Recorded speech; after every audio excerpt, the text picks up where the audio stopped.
ಅಚ್ಚರಿಗೆ ಸತ್ಯವನ್ನು ಅರ್ಥ ಮಾಡಿಸಿ ಸಿಟ್ಟು ಮಾಡಿಕೊಂಡು ರಾತ್ರಿ ಮನೆಯಿಂದ ಹೊರಗಡೆ ಹೋದ ರಾಮ್ ಮರುದಿನ ಬೆಳಿಗ್ಗೆ ಮನೆಗೆ ಬಂದಿದ್ದ. ಶಾರ್ವಿಯ ಜೊತೆ ಆಟ ಆಡುತ್ತಿದ್ದ ಚಾಂಪ್ ತನ್ನ ಪಪ್ಪ ಬಂದದ್ದನ್ನು ಕಂಡೊಡನೆ ಪಪ್ಪ ಎಂದು ಖುಷಿಯಿಂದ ಕೂಗುತ್ತಾ ಅವನ ಬಳಿ ಓಡಿ ಬಂದಿದ್ದ. ನೆನೆ ರಾತ್ರಿಯಿಂದ ರಾಮ್ನನ್ನು ಕಾಣದೆ ಮತ್ತೆ ಅವನು ತಮ್ಮಿಂದ ದೂರ ಹೋಗಿ ಬಿಟ್ಟನೇನು ಎನ್ನುವ ಅರಿಯದ ಕಸಿವಿಸಿ ಅವನನ್ನು ಆವರಿಸಿ ಬಿಟ್ಟಿತ್ತು. ಖುಷಿಯಿಂದ ಓಡಿ ಬಂದು ತನ್ನ ಕಾಲುಗಳನ್ನು ಅಪ್ಪಿದ ತನ್ನ ಕಂದನನ್ನು ಕಂಡು ನಿನ್ನೆ ರಾತ್ರಿಯಿಂದ ಕೃಶವಾಗಿದ್ದವನ ಮನಸ್ಸು ತಿಳಿಯಾದಂತೆ ಆಯಿತು. ಬಾಗಿ ಮಗನನ್ನು ಎತ್ತಿಕೊಂಡವನು ಮಗನ ಹಣೆಗೆ ಮುತ್ತಿಟ್ಟ. ತಾನು ಸಹ ಅಪ್ಪನ ಕೆನ್ನೆಗೆ ಮುತ್ತಿಟ್ಟ ಚಾಂಪ್, ಪಪ್ಪ ಎಲ್ಲಿ ಹೋಗಿದ್ದೆ, ನೈಟ್ ನೀವು ಬರ್ಲೇ ಇಲ್ಲ ಮನೆಗೆ ಎಂದು ಬೇಸರದಲ್ಲಿ ಮುಖ ಊದಿಸಿ ಪ್ರಶ್ನೆ ಮಾಡಿದ. ಮಗನಿಗೆ ತನ್ನ ಮೇಲಿರುವ ಪ್ರೀತಿ ಕಾಳಜಿ ಕಂಡು ರಾಮ್ನ ಮನಸ್ಸು ತುಂಬಿ ಬಂತು. ಆದರೆ ಅಲ್ಲಿ ಮತ್ತೊಬ್ಬ ಮಗ ಆರವ್ ಅವನನ್ನು ಕಂಡರೂ ಕಾಣದಂತೆ ಕುಳಿತಿದ್ದಾಗ ಅಷ್ಟೇ ಬೇಸರವೂ ಆಗಿತ್ತು. ರಾಮ್ ತನ್ನ ಕಂದನ ಪ್ರಶ್ನೆಗೆ ಉತ್ತರಿಸುವ ಮೊದಲೇ, ಅಣ್ಣ ನಿನ್ ಕೈಗೇನಾಯ್ತು, ಯಾಕೆ ಕೈಗೆ ಬ್ಯಾಂಡೇಜ್ ಮಾಡಿದ್ದಾರೆ ಎಂದು ದುಗುಡ ತುಂಬಿದ ಧ್ವನಿಯಲ್ಲಿ ಕೇಳಿದಳು ಭುವನ. ಮಗಳ ಪ್ರಶ್ನೆಗೆ ಅಡುಗೆ ಮನೆಯಲ್ಲಿದ್ದ ಆರತಿಯವರು ಸಹ ಅವನ ಬಳಿ ಬಂದಿದ್ದರು. ನೆನೆ ಸಂಜೆ ಮಗ ಮತ್ತು ಸೊಸೆಯ ನಡುವೆ ಆದ ಗಲಾಟೆಯ ಬಗ್ಗೆ ಅವರಿಗೆ ತಿಳಿದಿರಲಿಲ್ಲ. ಹಾಗಾಗಿ ಅವನ ಕೈಗೆ ಏನಾಯ್ತು ಎಂದು ಗಾಬರಿಯಲ್ಲಿ ಬಂದವರು ರಾಮ್ ಏನಾಯ್ತು ಎಂದು ಆತಂಕದಲ್ಲಿ ಕೇಳಿದರು. ಹನೆ ತೀಡಿದ ರಾಮ್, ಅಮ್ಮ ರಾತ್ರಿ ನನ್ನ ಫ್ರೆಂಡ್ ಒಬ್ಬರನ್ನು ಮೀಟ್ ಮಾಡುವುದಕ್ಕೆ ಹೋಟೆಲ್ಗೆ ಹೋಗಿದ್ದೆ. ಅಲ್ಲಿ ಗ್ಲಾಸ್ ನೆಲಕ್ಕೆ ಬಿದ್ದು ಹೊಡೆದಾಗ ತೆಗೆಯುವುದಕ್ಕೆ ಹೋಗಿ ಗಾಯ ಆಯ್ತು ಅಷ್ಟೇ ಎಂದನು. ಏರಿಳಿತವಿಲ್ಲದ ರಸ್ತೆಯಲ್ಲಿ ಅವರಿಗೆ ತನ್ನ ಮೇಲೆ ಅನುಮಾನ ಬಾರದಂತೆ ಸುಳ್ಳು ಹೇಳಿದ. ಒಡನೆ ಪಪ್ಪ ಹಬ್ಬು ಆಯ್ತಾ, ಅಯ್ಯೋ ಹುಷಾರಾಗಿರ್ಬೇಕು ತಾನೆ ಎಂದು ಗಾಬರಿ ತುಂಬಿದ ದನಿಯಲ್ಲಿ ಮುದ್ದು ಮುದ್ದಾಗಿ ನೋಡಿದ ಮಗನನ್ನು ಕಂಡು ಅವನ ಮುಖದಲ್ಲಿ ನಗು ಮೂಡಿತು. ಅವನ ತೊದಲು ನುಡಿ ಕೇಳುತ್ತಿದ್ದರೆ ತನ್ನ ಬದುಕಿನಲ್ಲಿ ಯಾವುದೇ ಕೊಡವೆಗಳು ಇಲ್ಲ ಎನಿಸಿಬಿಡುವಷ್ಟು ಮನಸ್ಸಿಗೆ ನಿರಾಳ ಆವರಿಸುತ್ತಿತ್ತು. ಆರುಗೆ ತನ್ನಪ್ಪನ ಮೇಲಿರುವ ಪ್ರೀತಿ ಕಂಡು ಆರತಿ ಮತ್ತು ಭುವನ ಮುಖದಲ್ಲೂ ಪುಟ್ಟ ನಗು ಮೂಡಿತು. ಮಗನ ಕೆನ್ನೆಗೆ ಮುತ್ತಿಟ್ಟ ರಾಮ್, ನಾನು ಇನ್ನೊಂದ್ಸಲ ಹುಷಾರಾಗಿ ಇರ್ತೀನಿ, ಯು ಡೋಂಟ್ ವರಿ ಎಂದು ಮಗನನ್ನು ಸಮಾಧಾನ ಮಾಡಿದ. ನಂತರ ದುಗುಡ ತುಂಬಿದ ಕಣ್ಣುಗಳಲ್ಲಿ ತನ್ನ ಕಡೆ ನೋಡುತ್ತಿದ್ದ ತಾಯಿ ಮತ್ತು ತಂಗಿಯನ್ನು ಗಮನಿಸಿ, ಅಮ್ಮ ಸಣ್ಣ ಗಾಯ ಅಷ್ಟೇ ಎಂದು ಸುಮ್ಮನಾಗಿಸಿದ. ಭುವನ ಶರಣ್ ರಾತ್ರಿಗೆ ಇಲ್ಲಿಗೆ ಬರೋಲ್ವಾ ಎಂದಾಗ, ಇಲ್ಲ ಅಣ್ಣ ಈಗ ಬರ್ತೀನಿ ಅಂತ ಹೇಳಿದ್ದಾರೆ ಎಂದು ಉತ್ತರಿಸಿದಳು. ರಾತ್ರಿ ಕೆಲಸದ ಸಲುವಾಗಿ ಹೊರಗಡೆ ಹೋಗಿದ್ದ ಶರಣ್ ವಾಪಸ್ ಆಗುವುದು ತಡವಾಗಿದ್ದರಿಂದ ತನ್ನ ಮನೆಗೆ ಹೋಗಿದ್ದನು. ಸರಿ ನಾನು ಫ್ರೆಶ್ ಆಗಿ ಬರ್ತೀನಿ ಎಂದು ಮಗನನ್ನು ಎತ್ತಿಕೊಂಡು ಸೋಫಾ ಮೇಲೆ ತನ್ನ ಅಣ್ಣನ ಜೊತೆ ಆಡುತ್ತಾ ಕುಳಿತಿದ್ದ ಮುದ್ದಿನ ಸೊಸೆ ಶಾರ್ವಿಯ ಕೆನ್ನೆಗೆ ಮುತ್ತಿಟ್ಟು ತನ್ನ ರೂಮ್ಗೆ ಬಂದಿದ್ದ ರಾಮ್ ಅಚ್ಚರಿ ಮಂಚ ಕರಗಿ ಕುಳಿತು ಯಾವುದೋ ಯೋಚನೆಯಲ್ಲಿ ಮುಳುಗಿ ಹೋಗಿದ್ದಳು. ಅದನ್ನು ಕಂಡು ಮಮ್ಮ ರಾತ್ರಿ ಊಟ ಮಾಡಿದ್ಲಾ ಎಂದು ಮಗನಿಗೆ ಮಾತ್ರ ಕೇಳುವಂತೆ ಕೇಳಿದನು ರಾಮ್. ಅವಳಿಗೆ ತಾನು ಬೇಡದೆ ಹೋದರೂ ಅವನಿಗೆ ಅವಳು ಬೇಕಿತ್ತು. ಇಷ್ಟೆಲ್ಲ ಆದ್ಮೇಲೆಯೂ ಅವಳ ಮೇಲಿನ ಪ್ರೀತಿ ಅವನ ಎದೆಯಲ್ಲಿ ಒಂದಿನಿತೂ ಬತ್ತಿರಲಿಲ್ಲ. ಅಪ್ಪನ ಪ್ರಶ್ನೆಗೆ ನೋ ನನಗೆ ಹಸಿವಿಲ್ಲ ಅಂತ ಹೇಳಿದ್ಲು ಎಂದ ಆರು. ಅಪ್ಪನ ಕೊರಳನ್ನು ಅಪ್ಪಿ ಅಮ್ಮನ ಕಡೆ ಪಿಳಿ ಪಿಳಿ ನೋಡಿದ. ಅದನ್ನು ಕೇಳಿ ತಲೆ ಕೊಡವಿದ ರಾಮ್, ಅಚ್ಚರಿ ನೀವು ಏನೇ ಎಷ್ಟೇ ಯೋಚನೆ ಮಾಡಿದ್ರು ನನ್ನಿಂದ ನನ್ನ ಮಗನನ್ನು ಕರೆದುಕೊಂಡು ದೂರ ಹೋಗುವುದಕ್ಕಂತೂ ಸಾಧ್ಯವೇ ಇಲ್ಲ. ಸೊ ಎಷ್ಟು ಸಾಧ್ಯವೋ ಅಷ್ಟು ಬೇಗ ವಾಸ್ತವನ ಒಪ್ಪಿಕೊಳ್ಳಿ ಎಂದು ಎಚ್ಚರಿಸಿದಾಗ ಅವನ ಕಡೆ ದಿಟ್ಟಿಸಿ ನೋಡಿದ. ಅಚ್ಚರಿಯ ಮೊಗ ಕಂಡು ಅವನ ಹೃದಯ ದ್ರವಿಸಿ ಹೋಯಿತು. ರಾತ್ರಿಯೆಲ್ಲ ನಿದ್ರೆ ಮಾಡದೆ ಕಣ್ಣೀರು ಹಾಕಿದ್ದಾಳೆ ಎಂದು ಕೆಂಪೇರಿ ಊದಿಕೊಂಡಿದ್ದ ಕಣ್ಣು ಮತ್ತು ಮುಖ ನೋಡಿಯೇ ಯಾರಾದ್ರೂ ಹೇಳ್ಬಹುದಿತ್ತು. ಅವಳ ನೋಟದಲ್ಲಿದ್ದ ಅಸಮಾಧಾನ ಕಂಡು ನಿಟ್ಟುಸಿರು ಹೊರಹಾಕಿದ ರಾಮ್, ನೀವು ಹಠ ಮಾಡಿದಷ್ಟು ನಾನು ನಿಮ್ಮ ಪಾಲಿಗೆ ಮತ್ತಷ್ಟು ಕೆಟ್ಟವನು ಆಗ್ತೀನಿ, ಕ್ರೂರಿ ಆಗ್ತೀನಿ ಹೊರತು ಈ ಸಲ ನಿಮ್ಮ ಭಾವನೆಗಳಿಗೆ ಬೆಲೆ ಅಂತೂ ಕೊಡುವುದಿಲ್ಲ ನಾನು ಎಂದು ಗಂಭೀರವಾಗಿ ನುಡಿದು, ಚಾಂಪ್ ಮಮ್ಮನ ತಿಂಡಿ ತಿನ್ನೋದಕ್ಕೆ ಕರ್ಕೊಂಡೋಗು, ನಾನು ಫ್ರೆಶ್ ಆಗಿ ಬರ್ತೀನಿ ಎಂದು ಮಗನನ್ನು ಬೆಡ್ ಮೇಲೆ ಬಿಟ್ಟು ವಾಶ್ರೂಮ್ ಸೇರಿದನು. ಮಮ್ಮ ಯಾಕೆ ನೀನು ಇಲ್ಲೇ ಇರೋದು, ಬಾ ತಿಂಡಿ ತಿನ್ನೋಣ ಎಂದು ಅಮ್ಮನ ಮಡಿಲಿಗೆ ಏರಿ ಆರು ಮುದ್ದು ಮುದ್ದಾಗಿ ಮನವಿ ಮಾಡಿದ. ಅದೇ ಸಮಯಕ್ಕೆ ಆರವ್ ಸಹ ಅಲ್ಲಿಗೆ ಬಂದಿದ್ದ. ಭುವನ ಅಣ್ಣ ಮತ್ತು ಅತ್ತಿಗೆಯನ್ನು ತಿಂಡಿ ತಿನ್ನಲು ಕರೆದುಕೊಂಡು ಬಾ ಎಂದು ಅವನಿಗೆ ಹೇಳಿ ಕಳುಹಿಸಿದ್ದಳು. ಮಮ್ಮ, ಯಾಕೆ ನೀವು ನಿನ್ನೆಯಿಂದ ರೂಮ್ನಲ್ಲಿ ಲಾಕ್ ಆಗಿದ್ದೀರಾ? ಬನ್ನಿ ತಿಂಡಿ ತಿನ್ನೋಣ. ಹಾಗೆ ನನ್ನನ್ನು ಇವತ್ತು ನೀವೇ ಸ್ಕೂಲಿಗೆ ರೆಡಿ ಮಾಡಬೇಕು. ಮತ್ತೆ ಸಂಜೆ ನನ್ನನ್ನು ಸ್ಕೂಲಿನಿಂದ ಕರ್ಕೊಂಡು ಬರೋದಕ್ಕೆ ನೀವೇ ಬನ್ನಿ ಎಂದು ಆರವ್ ಆಸೆಯಿಂದ ಕೇಳಿದ. ಆರವ್, ಪ್ಲೀಸ್ ಬಂಗಾರಿ, ನನಗೆ ತುಂಬಾ ತಲೆನೋಯ್ತಿದೆ ಎನ್ನುವಾಗ, ಹಾಗಾದ್ರೆ ಹಾಸ್ಪಿಟಲ್ಗೆ ಹೋಗಿ ಬರೋಣ ಮಮ್ಮ ಎಂದು ಆರು ಪುಟ್ಟ ಕಣ್ಣು ಪಿಳಿಗುಟ್ಟಿಸಿ ಕೇಳಿದಾಗ ನಿಟ್ಟುಸಿರು ಬಿಡುವುದಷ್ಟೇ ಅವಳ ಪಾಲಿಗೆ ಉಳಿದಿತ್ತು. ಮಮ್ಮ, ಹೇಗೋ ನನ್ನ ಸ್ಕೂಲ್ಗೆ ಬಿಡೋದಕ್ಕೆ ಪಪ್ಪ ಅಥವಾ ಚಿಕ್ಕಪ್ಪ ಇಬ್ಬರಲ್ಲಿ ಒಬ್ಬರು ಬರ್ತಾರೆ ಅಲ್ವಾ, ಸೊ ನೀವು ಸಹ ಬನ್ನಿ ನಮ್ ಜೊತೆ. ನಮ್ ಸ್ಕೂಲ್ ಹತ್ತಿರ ಬಿಟ್ಟು ನೀವು ಹಾಸ್ಪಿಟಲ್ಗೆ ಹೋಗಿ ಬರ್ಬೋದು ಎಂದು ಆರವ್ ಹೇಳುವಾಗ ಸ್ನಾನ ಮಾಡಿ ಬಂದ ರಾಮ್ ಅದನ್ನು ಕೇಳಿಸಿಕೊಂಡಿದ್ದ. ಯಾವ ಕಾರಣಕ್ಕೆ ಮಡದಿ ಹಾಸ್ಪಿಟಲ್ಗೆ ಹೋಗುವ ಮಾತನಾಡುತ್ತಿದ್ದಾಳೆ ಎಂದು ಅವನಿಗೆ ತಿಳಿಯಲಿಲ್ಲ. ಆರವ್ ಮತ್ತು ಆರು, ನಡೀರಿ, ನಾನು ನಿಮ್ಗೆ ತಿಂಡಿ ಮಾಡಿಸ್ತೀನಿ ಎಂದು ಮಕ್ಕಳನ್ನು ಕರೆದುಕೊಂಡು ಅಚ್ಚರಿ ಅಲ್ಲಿಂದ ಹೊರಟು ಬಿಟ್ಟಳು. ರಾಮ್ ಸ್ನಾನ ಮಾಡಿ ಬರೀ ಟವಲ್ ಸುತ್ತಿಕೊಂಡು ಬಂದಿದ್ದನ್ನು ಕಂಡು ಅವಳು ಅಸಮಾಧಾನಗೊಂಡಿದ್ದಳು. ತನ್ನವಳ ನಡೆಗೆ ಕಣ್ಣು ಹಾಯಿಸಿದ ರಾಮ್, ಈ ಸಲ ನಿಮ್ ವಿಷಯದಲ್ಲಿ ನಾನು ಸೋಲೋದಿಲ್ಲ ಅಚ್ಚರಿ. ನೀವೇ ವಾಸ್ತವನ ಒಪ್ಪಿಕೊಂಡು ನನ್ ಜೊತೆ ನಮ್ಮ ಮಕ್ಕಳಿಗೋಸ್ಕರ ಬದುಕಲೇಬೇಕು ಎಂದು ದೃಢವಾಗಿ ನುಡಿದಿದ್ದ. ಅದ್ವಿಕ್, ನಿನ್ನೆ ನೈಟ್ ನಂದನ್ ಅಣ್ಣನ ಮನೆಗೆ ಹೋಗಿದ್ದೆ ಅಲ್ವಾ, ಅಲ್ಲಿ ಏನಾದ್ರೂ ನಡೆಯಿತಾ ಎಂದು ಮೀನಾಕ್ಷಿ ಅನುಮಾನದಿಂದ ವಿಚಾರಿಸಿದ್ದರು. ನಿನ್ನೆ ರಾತ್ರಿಯಿಂದ ಅದ್ವಿಕ್ ತಾನಾಗಿ ಉಳಿದಿಲ್ಲ. ಇನ್ನು ಮುಂದೆ ಚಾಂಪ್ ನನ್ ಜೊತೆ ಇರುವುದಿಲ್ಲ. ಅವನ ಬದುಕಿನಲ್ಲಿ ನಾನು ಮೂರನೇ ವ್ಯಕ್ತಿ ಎನ್ನುವ ಕಹಿಯನ್ನು ಅವನಿಂದ ಅರಗಿಸಿಕೊಳ್ಳಲು ಸಾಧ್ಯವಾಗುತ್ತಿರಲಿಲ್ಲ. ಹಾಗಾಗಿ ರಾತ್ರಿಯಿಂದ ಅವನಿಗೆ ಹುಚ್ಚು ಹಿಡಿದಂತೆ ಆಗಿ ಬಿಟ್ಟಿತ್ತು. ಏನಿಲ್ಲ ದೊಡ್ಡಮ್ಮ, ಯಾಕೋ ಮನಸ್ಸು ಸರಿಯಿಲ್ಲ ಎಂದು ಉಡಾಫೆಯಿಂದ ಉತ್ತರಿಸಿದ ಮಗನ ಕಡೆ ಗಂಭೀರ ನೋಟ ಬೀರಿದ ಮೀನಾಕ್ಷಿ, ಚಾಂಪ್ ಬಗ್ಗೆ ಯೋಚನೆ ಮಾಡ್ತಾ ನಿನ್ನ ಮನಸ್ಸು ಹಾಳು ಮಾಡ್ಕೊಂಡಿದ್ಯಾ ಅಲ್ವಾ ಎಂದು ಅವನ ಕಣ್ಣಲ್ಲಿ ಕಣ್ಣಿಟ್ಟು ಕೇಳಿದರು. ಅವರಿಗೂ ಸಹ ಅಚ್ಚರಿ ಮತ್ತು ಆರು ಮತ್ತೆ ರಾಮ್ ಬದುಕಿಗೆ ವಾಪಸ್ಸಾಗಿದ್ದನ್ನು ಸಹಿಸಲು ಆಗುತ್ತಿರಲಿಲ್ಲ. ಅಚ್ಚರಿ ರಾಮ್ ಬದುಕಿನಿಂದ ಹೊರಬಂದ ಮೇಲೆ ಅವಳು ಮತ್ತು ಅವಳ ಮಗ ಮೀನಾಕ್ಷಿ ಅವರ ಬದುಕಿನ ಒಂದು ಭಾಗವೇ ಆಗಿ ಬಿಟ್ಟಿದ್ದರು. ಹಾಗಾಗಿ ಅವರಿಬ್ಬರ ಅಗಲಿಕೆಯನ್ನು ಸಹಿಸುವುದು ಅವರಿಗೆ ಸಾಧ್ಯವಾಗುತ್ತಿರಲಿಲ್ಲ. ತನ್ನ ದೊಡ್ಡಮ್ಮನ ಮಾತಿಗೆ, ನನ್ನಿಂದ ನನ್ನ ಚಾಂಪ್ನ ಆ ರಾಮ್ಗೆ ಬಿಟ್ಟು ಕೊಟ್ಟು ಬದುಕುವುದಕ್ಕೆ ಸಾಧ್ಯವಾಗ್ತಿಲ್ಲ ದೊಡ್ಡಮ್ಮ. ಬರೀ 2 ದಿನದಿಂದ ಅವನ ಮುಖ ನೋಡದೆ ಅವನ ಜೊತೆ ಮಾತಾಡದಿರುವುದಕ್ಕೆ ಛೆ, ಈ ಬದುಕಿ ಬೇಡ ಅನಿಸುವಷ್ಟೇ ಹಿಂಸೆ ನನಗೆ ಆಗ್ತಿದೆ ಎಂದವನ ಕಣ್ಣಿನಿಂದ ಪಟಪಟನೆ ಕಣ್ಣೀರು ಹುರುಳಿದ್ದನ್ನು ಕಂಡು ಮೀನಾಕ್ಷಿ ಅವರಿಗೆ ಹೃದಯ ಹಿಂಡಿದಂತಾಯಿತು. ಮಗನ ಒದ್ದಾಟ ಕಂಡು ಮೀನಾಕ್ಷಿಯವರ ಹೃದಯ ಹಿಂಡಿದಂತಾಯಿತು. ತನ್ನ ಸ್ವಂತ ಮಗನಿಗಿಂತಲೂ ಹೆಚ್ಚಾಗಿ ಅವನು ಅಚ್ಚರಿಯ ಮಗನನ್ನು ಹಚ್ಚಿಕೊಂಡಿದ್ದಾನೆ ಎನ್ನುವ ಸತ್ಯ ಅವರಿಗೆ ತಿಳಿದಿತ್ತು.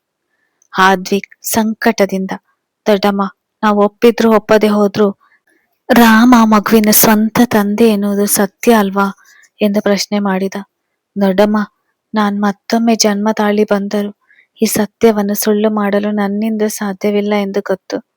ಆದ್ರೆ ಅವನನ್ನು ರಾಮ್ಗೆ ಬಿಟ್ಟು ಕೊಟ್ಟು ಬದುಕುವುದಕ್ಕೆ ನಂಗೆ ಇಷ್ಟವಿಲ್ಲ ಎಂದನು ಹತಾಶೆ ತುಂಬಿದ ದನಿಯಲ್ಲಿ. ಅವನಿಗೆ ಹೇಗೆ ಪರಿಸ್ಥಿತಿಯನ್ನು ಅರ್ಥ ಮಾಡಿಸ್ಬೇಕೆಂದು ಅವರಿಗೆ ತಿಳಿಯಲಿಲ್ಲ. ಸಾತ್ವಿಕ್ನಂತೆ ಆದ್ವಿಕ್ ಸಹ ಅಷ್ಟು ಬೇಗ ಯಾರ ಜೊತೆಯಲ್ಲೂ ಬೆರೆಯುತ್ತಿರಲಿಲ್ಲ. ಆದ್ರೆ ಅಚ್ಚರಿ ಮತ್ತು ಚಾಂಪ್ ವಿಚಾರದಲ್ಲಿ ಮಾತ್ರ ಅದು ಸುಳ್ಳಾಗಿತ್ತು. ಆದ್ವಿಕ್ ಅಚ್ಚರಿ ಏನು ಇಷ್ಟಪಟ್ಟು ರಾಮ್ ಜೊತೆ ಹೋಗಿಲ್ಲ. 1-2 ದಿನ ಕಳೆದ್ರೆ ಅವಳು ಮತ್ತೆ ರಾಮ್ ಬದುಕಿನಿಂದ ಹೊರಗಡೆ ಬರ್ತಾಳೆ. ನೀನು ಇಷ್ಟೊಂದು ಯೋಚನೆ ಮಾಡ್ತಾ ನೊಂದ್ಕೊಳ್ಬೇಡ ಎಂದು ಸಮಾಧಾನ ಮಾಡಿದ್ರು ಮೀನಾಕ್ಷಿ. ಅವರಿಗೆ ರಾಮ್ ಮತ್ತು ಅಚ್ಚರಿಯ ಹಾಳಾದ ಸಂಬಂಧ ಸುಧಾರಿಸಿ ಮತ್ತೆ ಅವರಿಬ್ಬರು ನೆಮ್ಮದಿಯಾಗಿ ಬದುಕುವುದು ಇಷ್ಟವಿರಲಿಲ್ಲ. ರಾಮ್ ಪ್ರೀತಿ ತಮ್ಮ ಮಗ ಸಾತ್ವಿಕ್ನ ಜೀವಕ್ಕೆ ಮುಳುವಾಗಿದ್ದರಿಂದ ಅವನು ಸಹ ತಾನು ಪ್ರೀತಿಸಿದ ತನ್ನವರನ್ನು ಕಳೆದುಕೊಂಡು ಪ್ರತಿ ಕ್ಷಣ ನರಳುವಂತಾಗಲಿ ಎನ್ನುವುದೇ ಅವರ ಮನಸ್ಸಿನಲ್ಲಿದ್ದ ಸೇಡು. ದೊಡ್ಡಮ್ಮನ ಮಾತನ್ನು ಒಪ್ಪಲು ತಯಾರಿಲ್ಲದ ಆದ್ವಿಕ್, ರಾಮ್ ಈ ಸಲ ಅಚ್ಚರಿ ಮತ್ತು ಚಾಂಪ್ನ ಅಷ್ಟು ಸುಲಭವಾಗಿ ತನ್ನಿಂದ ದೂರ ಹೋಗುವುದಕ್ಕೆ ಬಿಡೋದಿಲ್ಲ ದೊಡ್ಡಮ್ಮ. ಜೊತೆಗೆ ಚಾಂಪ್ ಸಹ ತನ್ನ ಪಪ್ಪನ ಜೊತೆ ಇರಬೇಕು ಅಂತ ಆಸೆ ಪಡ್ತಿದ್ದಾನೆ ಎಂದಾಗ ಅವನ ದನಿಯಲ್ಲಿ ವೇದನೆ ತುಂಬಿ ಹೋಗಿತ್ತು. ಅವನು ಚಾಂಪ್ ವಿಷಯದಲ್ಲಿ ಇಷ್ಟೊಂದು ಸೂಕ್ಷ್ಮವಾಗಿರುವುದು ಕಂಡು ಮನದಲ್ಲೇ ಏನೋ ನಿರ್ಧಾರ ಮಾಡಿದ ಮೀನಾಕ್ಷಿ, ಸರಿ, ನಾನು ಒಂದ್ಸಲ ಇದರ ಬಗ್ಗೆ ಅಚ್ಚರಿ ಹತ್ರ ಮಾತಾಡಿ ಅವಳ ಮನಸ್ಸಿನಲ್ಲಿ ಏನಿದೆ ಅಂತ ಕೇಳಿ ತಿಳಿದುಕೊಳ್ತೀನಿ. ಆದ್ರೆ ನೀನು ಈ ರೀತಿ ಇರ್ಬೇಡ ಕಣು, ನಿನ್ನನ್ನು ಹೀಗೆ ನೋಡಲು ನನ್ನಿಂದ ಆಗ್ತಿಲ್ಲ ಎಂದು ಸಂಕಟದಿಂದ ಮನವಿ ಮಾಡಿದರು. ಅವರ ಕಣ್ಣಿನಲ್ಲಿ ನೀರು ತುಂಬಿದ್ದು ಕಂಡು ಅವರ ಸಮಾಧಾನಕ್ಕಾಗಿ ಆದ್ವಿಕ್ ಹ್ಞೂ ಎಂದು ತಲೆದೂಗಿದ. ತನ್ನ ತಾಯಿ ಮತ್ತು ಮಡದಿ ಹೇಳಿದಂತೆ ತನ್ನ ತಂಗಿಯ ವಿಷಯದಲ್ಲಿ ತಾನೇ ಅತಿಯಾಗಿ ವರ್ತಿಸುತ್ತ ಅವಳ ಅವಸರದಲ್ಲಿ ತೆಗೆದುಕೊಂಡ ನಿರ್ಧಾರಗಳಿಗೆ ಸಪೋರ್ಟ್ ಮಾಡುತ್ತಾ ಅವಳ ಜೀವನವನ್ನು ತಾನೇ ಹಾಳು ಮಾಡಿಬಿಟ್ಟೇನೆ ಎನ್ನೋ ಪ್ರಶ್ನೆಗೆ ಉತ್ತರ ಹುಡುಕಿ ಅಭಿ ಸೋತು ಹೋಗಿದ್ದ. ಇದರ ಜೊತೆಗೆ ನೆನೆ ರಾತ್ರಿಯಿಂದ ಅವನ ಮಡದಿ ಅವನ ಜೊತೆ ಸರಿಯಾಗಿ ಮಾತನಾಡುತ್ತಿಲ್ಲ. ಮಗಳನ್ನು ಅಪ್ಪಿ ಮುದ್ದು ಮಾಡಲು ಅವಕಾಶ ಕೊಡುತ್ತಿಲ್ಲ. ಎಲ್ಲವುದರಿಂದ ಅವನ ತಲೆ ಕೆಟ್ಟು ಹೋಗಿತ್ತು. ಮಗನ ಒದ್ದಾಟ ನೋಡಲಾಗದೆ ಅವನ ಜೊತೆಗೆ ಮಾತನಾಡಲು ನಂದನ್ ಬಂದರು. ತಮ್ಮ ಮಕ್ಕಳಿಗೆ ಮದುವೆಯಾಗಿ ಮಕ್ಕಳಾದ ಮೇಲೆ ಅವರ ವೈಯಕ್ತಿಕ ವಿಷಯದಲ್ಲಿ ತಲೆ ಹಾಕುವುದನ್ನು ಇವರು ನಿಲ್ಲಿಸಿದ್ದರು. ಹಾಗಾಗಿ ಇಷ್ಟು ದಿನ ಕಣ್ಣ ಮುಂದೆ ಅನಾಹುತಗಳು ಆಗುತ್ತಿದ್ದರು. ಜಾಣ ಕುರುಡರಂತೆ ಇದ್ದು ಬಿಟ್ಟಿದ್ದರು.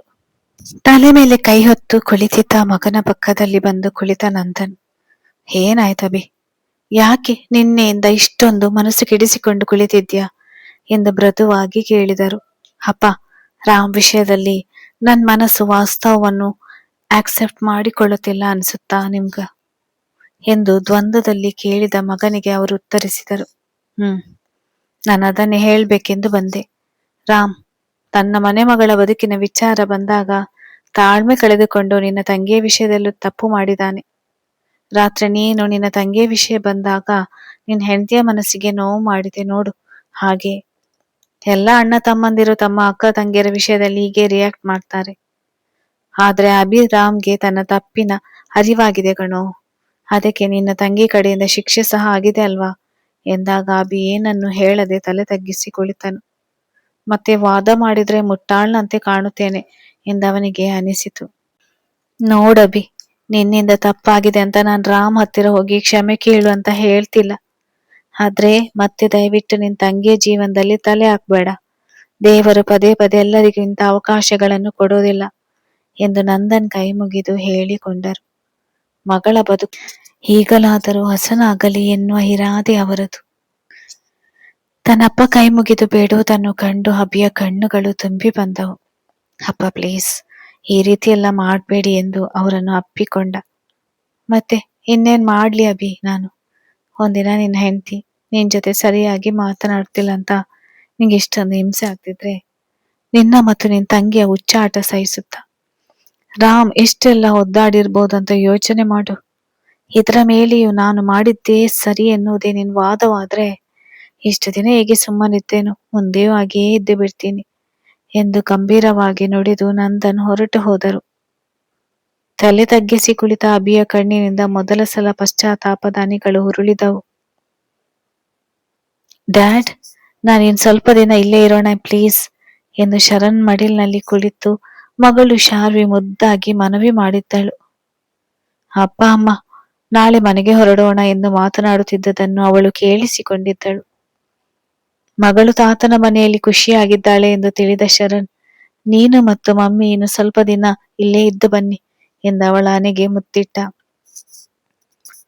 ಪಿಲ್ಲೋ ಕವರ್ ಬದಲಾಯಿಸುತ್ತಿದ್ದ ಭುವನ, ಯಾಕೆ ನೀವಿರೋದಿಲ್ವಾ ನಮ್ ಜೊತೆಯಲ್ಲಿ ಎಂದು ಮುಖ ಊದಿಸಿ ಕೇಳಿದಳು. ತನ್ನವರ ಮನಸ್ಸಿನಲ್ಲಿರುವ ಅಸಮಾಧಾನ ತೊಡೆದು ಹೋಗಲಿ ಎಂಬುದವಳ ಆಶಯವಾಗಿತ್ತು. ಶರಣ್ ನಸುನಗುತ್ತಾ, ತವರಿನವರು ಸಿಕ್ಕಿದರು ಅಂತ ನಿಂಗೆ ಗಂಡನ ಕಡೆ ಗಮನವೇ ಇಲ್ಲ ಅಲ್ವಾ, ನಾನು ಇಲ್ಲಿದ್ದು ಮಾಡುವುದಾದ್ರೂ ಏನು ಎಂದು ಕೇಳಿದ. ಅವಳ ಅಣ್ಣಂದಿರು ಮತ್ತು ತಂದೆ ಅವನ ಜೊತೆ ಮಾತನಾಡುತ್ತಿದ್ದರು. ಆ ರತಿಯವರು ಇನ್ನೂ ಆತ್ಮೀಯರಾಗಿ ಮಾತನಾಡುತ್ತಿರಲಿಲ್ಲ. ಹಾಗಾಗಿ ಅವನಿಗೆ ಅಲ್ಲಿ ಕಸಿವಿಸಿ ಆಗುತ್ತಿತ್ತು. ಅದನ್ನು ಅರ್ಥ ಮಾಡಿಕೊಂಡ ಭುವನ ಅವನ ಪಕ್ಕದಲ್ಲಿ ಬಂದು ಕುಳಿತಳು. ಅಮ್ಮ ಇನ್ನು ನಿಮ್ ಜೊತೆ ಸರಿಯಾಗಿ ಮಾತಾಡುತ್ತಿಲ್ವಾ ಎನ್ನೋ ಬೇಜಾರಲ್ವಾ ನಿಮ್ಗೆ ಎಂದು ಕೇಳಿದಾಗ, ಹಾಗೇನಿಲ್ಲ ಭುವನ, ಅಮ್ಮ ಮನೆಯಲ್ಲಿ ಒಂಟಿಯಾಗಿ ಇರ್ತಾರೆ ಅಂತ ಅಷ್ಟೆ ಎಂದನು ಶರಣ್. ಸರಿ, ನಾನು ಮತ್ತೆ ನಿಮ್ ಜೊತೆ ಬರ್ತೀನಿ, ಮತ್ತೆ ಯಾವಾಗಲಾದ್ರೂ ಬರೋಣ ಎಂದಳು ಭುವನ. ಅಚ್ಚು ಮತ್ತು ಚಾಂಪ್ ವಾಪಸ್ ಬಂದಿರುವುದರಿಂದ ದಿನ ಕಳೆದಂತೆ ಎಲ್ಲವೂ ಸರಿ ಹೋಗುತ್ತದೆ ಎಂಬ ನಂಬಿಕೆ ಅವಳಲ್ಲಿತ್ತು. ತನ್ನಮ್ಮನ ಮಾತು ಕೇಳಿ ಶಾರ್ವಿ, ಮಮ್ಮಿ ಪ್ಲೀಸ್, ನಾನಿನ್ ಸ್ವಲ್ಪ ದಿನ ತಾತನ ಮನೆಯಲ್ಲಿ ಇರೋಣ. ಚಾಂಪ್ ಮತ್ತು ಆರೋ ಬ್ರದರ್ ಜೊತೆ ಆಟ ಆಡ್ಬೇಕು ನಾನು ಎಂದು ಕಣ್ಣು ಪಿಳುಗಿಸಿ ಕೇಳಿದಾಗ ಶರಣ್ ಒಪ್ಪಿದ. ಸರಿ, ಇನ್ನು 2 ದಿನ ಇಲ್ಲೇ ಇರೋಣ ಎಂದನು. ಅಪ್ಪ ಒಪ್ಪಿದ್ದನ್ನು ಕಂಡು ಖುಷಿಯಾದ ಶಾರ್ವಿ ಏ ಎಂದು ಕೂಗಿ ಅಪ್ಪನ ಕೆನ್ನೆಗೆ ಮುತ್ತಿಟ್ಟು ಮಂಚದಿಂದ ಜಾರಿ ಓಡಿ ಹೋದಳು. ಆರವ್ ಮತ್ತು ಚಾಂಪ್ಗೆ ಈ ವಿಷಯ ತಿಳಿಸ್ಬೇಕಿತ್ತಲ್ವಾ. ಮಗಳ ಖುಷಿ ನೋಡಿ ಶರಣ್ ನಕ್ಕರೆ, ಭುವನ ಮಾತ್ರ ಮಗಳ ಮಾತಿಗಿರುವ ಬೆಲೆ ನನ್ನ ಮಾತಿಗಿಲ್ಲ ಅಲ್ವಾ, ಇನ್ಮೇಲೆ ನಾನ್ ನಿಮ್ಮನ್ನು ಏನು ಕೇಳುವುದಿಲ್ಲ ಎಂದು ಮುಖ ಊದಿಸಿದಳು. ಅವಳನ್ನು ಶರಣ್ ಅರೆ ನಿಮಿಷದಲ್ಲಿಯೇ ತನ್ನ ಮಡಿಲಿಗೆ ಎಳೆದುಕೊಂಡನು. ಅವಳ ಮುನಿಸನ್ನು ಭರಿಸುವ ಶಕ್ತಿ ನನಗಿಲ್ಲ ಎನ್ನುವಂತೆ ಕುಳಿತಿದ್ದ. ಅವನ ಏಕಾಏಕಿ ನಡೆಗೆ ಗಳಿಬಿಲಿಗೊಂಡ ಭುವನ ಶರಣ್ ಎಂಬ ದೊಡ್ಡ ಕಣ್ಣು ಬಿಟ್ಟು ರೇಗಿದ್ದಳು. ಅವನ ಮನೆಯಲ್ಲಾದರೆ ಮಮತಾ ಅವರನ್ನು ಬಿಟ್ಟರೆ ಬೇರೆ ಯಾರೂ ಇರಲಿಲ್ಲ.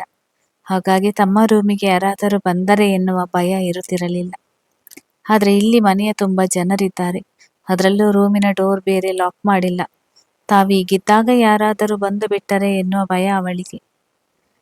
ಮಡದಿಯ ಗಾಬರಿ ಕಂಡು ಮನಸ್ನಕ್ಕ ಶರಣ್ ಹ್ಯಾಪಿನಾ ಎಂದವಳ ಕಣ್ಣುಗಳನ್ನು ದಿಟ್ಟಿಸಿ ಕೇಳಿದ. ಅವನ ಕೊರಳನ್ನು ಬಳಸಿದ ಹುಡುಗಿ ಬಟ್ ಪೂರ್ತಿಯಲ್ಲ ಶರಣ್, ಇನ್ನೂ ಅಣ್ಣನ ಜೀವನ ಸರಿ ಹೋಗಿಲ್ಲ, ಅತ್ತಿಗೆ ಮನೆಗೆ ಬಂದಿದ್ದಾರೆ ಅಷ್ಟೇ ಎಂದಳು ಭಾರವಾದ ದನಿಯಲ್ಲಿ. ಮತ್ತೆ ಯಾವತ್ತೂ ರಾಮ್ ಕಣ್ಣಿಗೆ ಬೀಳುವುದಿಲ್ಲ ಅಂದಿದ್ದ ನಿಮ್ಮ ಅತ್ತಿಗೆ ಈಗ ರಾಮ್ ಮನೆಗೆ ಬಂದಿದ್ದಾಳೆ. ಸೊ ಇನ್ನು ಸ್ವಲ್ಪ ದಿನದಲ್ಲೇ ಅವರಿಬ್ಬರ ಸಂಬಂಧ ಮೊದಲಿಗಿಂತಲೂ ಗಟ್ಟಿಯಾಗಿ ಬೆಸೆದುಕೊಳ್ಳುತ್ತೆ, ನೋಡ್ತಾ ಇರು ಎಂದಿದ್ದ ಶರಣ್ ಯಾವುದೋ ನಂಬಿಕೆಯಿಂದ. ದಟ್ಟ ಉಸಿರನ್ನು ಹೊರಹಾಕಿದ ಭುವನ ಅಷ್ಟಾದ್ರೆ ನನಗೂ ಖುಷಿನೇ ಎಂದಳು. ತನ್ನಿಂದ ಹಾಳಾದ ಅಣ್ಣ ಅತ್ತಿಗೆಯ ಸಂಸಾರ ಮತ್ತೆ ಸರಿ ಹೋದ್ರೆ ಅವಳು ನೆಮ್ಮದಿಯಾಗಿ ಉಸಿರು ತೆಗೆದುಕೊಳ್ಬಹುದಿತ್ತು. ನೀನು ಆಸೆ ಪಟ್ಟಂತೆ ನಿಮ್ಮ ಅತ್ತಿಗೆ ಮನೆಗೆ ವಾಪಸ್ ಬಂದ್ರು, ನಿಮ್ಮ ಅಣ್ಣಂದಿರ ಜೊತೆ ನಿನ್ನೆತ್ತವರು ಸಹ ನಮ್ಮನ್ನು ಕ್ಷಮಿಸಿದ್ರು. ಸೊ ಈ ಖುಷಿಗೆ ಏನಾದರೂ ಸ್ಪೆಷಲ್ ಆಗಿ ಸಿಗ್ಬಹುದಾ ಎಂದು ಉಬ್ಬೇರಿಸಿ ಕೇಳಿದವನ ರೀತಿ ಕಂಡು ತಬ್ಬಿಬ್ಬಾದ ಹುಡುಗಿ ಮೆಲ್ಲಗೆ ಅವನಿಂದ ದೂರ ಸರಿಯಲು ಕೊಸರಾಡಿದಳು. ಈಗಾಗಲೇ ಅವರಿಬ್ಬರಿಗೂ 4 ವರ್ಷದ ಮಗಳಿದ್ದರು. ಶರಣ್ಗೆ ತನ್ನ ಕೆನ್ನೆ ಹಣೆಗೆ ಮಾತ್ರ ಮುತ್ತು ಕೊಡಲು ಅವಳ ಕಡೆಯಿಂದ ಪರ್ಮಿಷನ್ ಸಿಕ್ಕಿತ್ತು. ಶರಣ್ಗೂ ಸಹ ರಾಮ್ ಸಂಸಾರ ಹಾಳಾಗಿತ್ತು, ತನ್ನ ಕಾರಣದಿಂದಲೇ ಎನ್ನುವ ಪಶ್ಚಾತ್ತಾಪ ಕಾಡುತ್ತಿದ್ದರಿಂದ ಈ ವಿಷಯದಲ್ಲಿ ಅವಳ ಜೊತೆ ಮುಂದುವರಿಯದೆ ಹೋಗಿದ್ದ.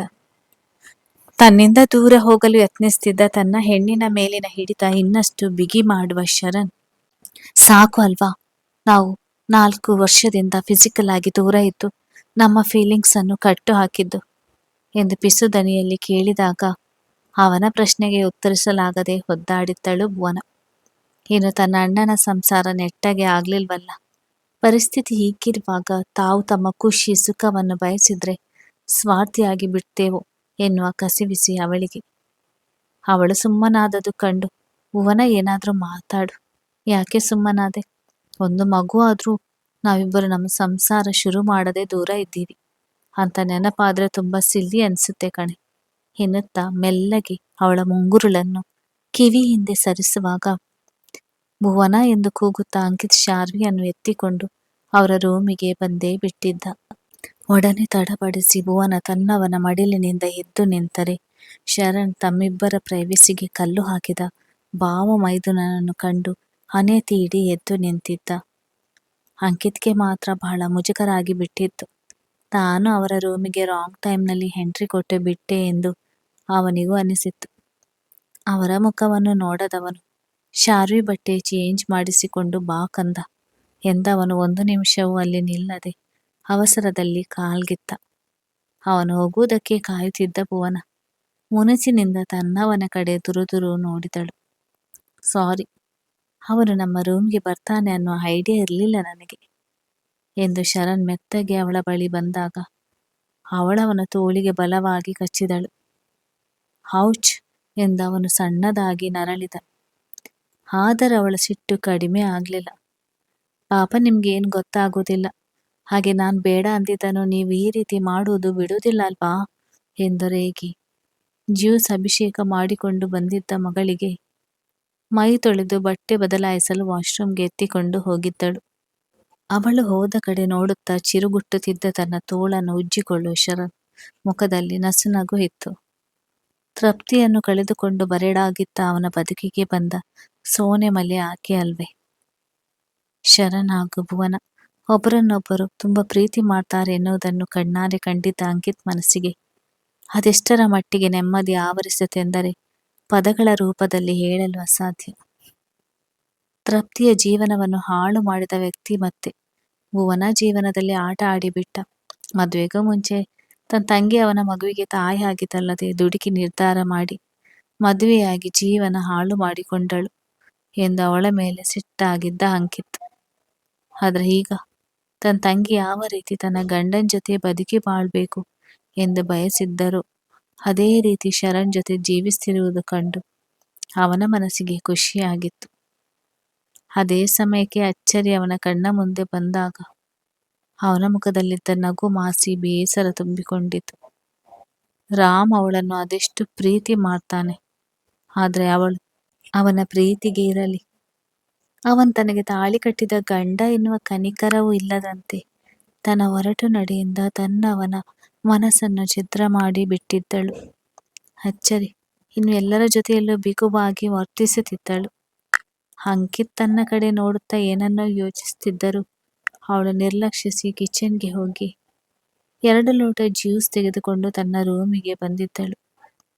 ರೂಮಿಗೆ ಬಂದವಳು ಇನ್ನೂ ಅಪ್ಪ ಮಗ ವಾಶ್ರೂಮ್ನಲ್ಲಿ ಇರುವುದು ಕಂಡು ಯಾರು ಆಗಿಲ್ವಾ ಇನ್ನು ನಿಮ್ಮದು ಎಂದು ರೇಗಿದಂತೆ ಕೇಳಿದಳು.